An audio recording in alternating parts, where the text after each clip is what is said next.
How's it going, everybody? This is Mark with AtTech, and in this video we're checking out what might possibly be the most thinnest wireless charger out there. This thing not only looks cool, but it is also incredibly thin.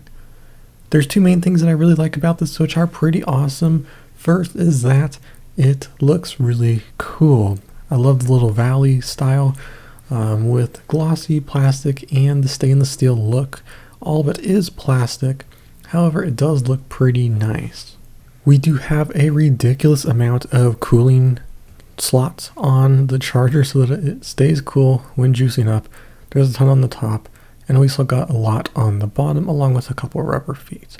This does plug in over micro USB, not USB-C, but the connector is almost as thick as the charger itself. This does have a cool LED light on the bottom when charging, and those lights do mean something.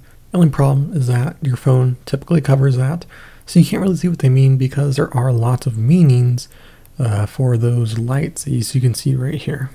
This does support charging up to 10 watts if you have a quick charge 2.0 or higher power brick, so you can charge your phone up at the maximum speed that it is capable of, which is pretty nice.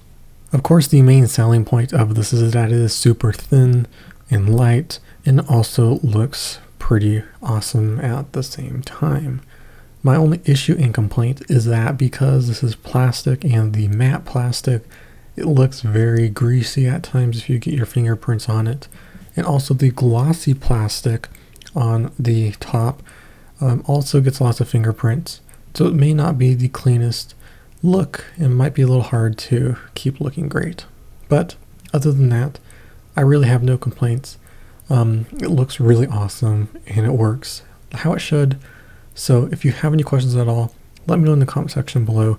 If you want to pick one of these up for yourself, I'll leave a link to it. That's in the description. If you like this video, leave a like and hit the subscribe button for more videos like this. This is Mark with AtTech, and I'll see you in the next one.